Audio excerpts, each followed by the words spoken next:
दोस्तों, हमारे छत्तीसगढ़ी गाने देखने और सुनने के लिए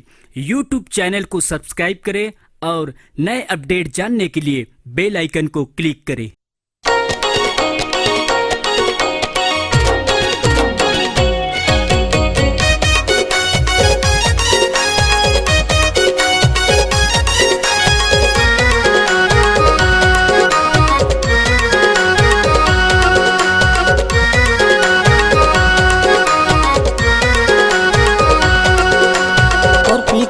मोर गाँव आए टूरी मोर गाँव पिकल मोर गाँव आए टूरी मोर गाँव सर वाली रे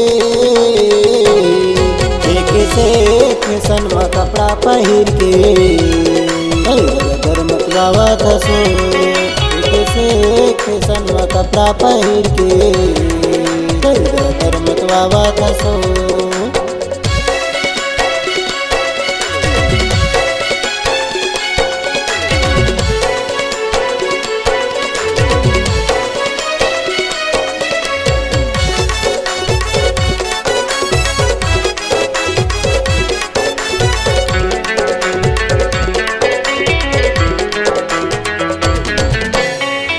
नवा नवा टूरामन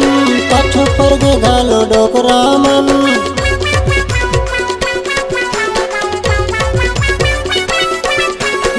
के नवा नवा टूरामन पाछो पर गे घालो डोकरामन सबके जिलल चावत सो एक से एक सनमा कपड़ा पहिर के धर्मत बाबा थसो एक से एक सनमा कपड़ा पहिर के झगड़ा करवावा थसो।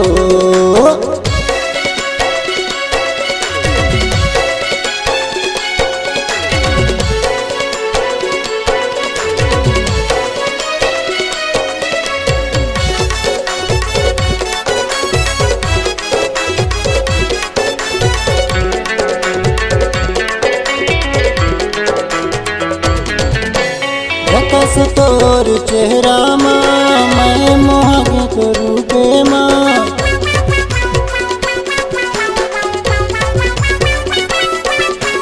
झकस तोर चेहरा मैं मोहगे तो रूपे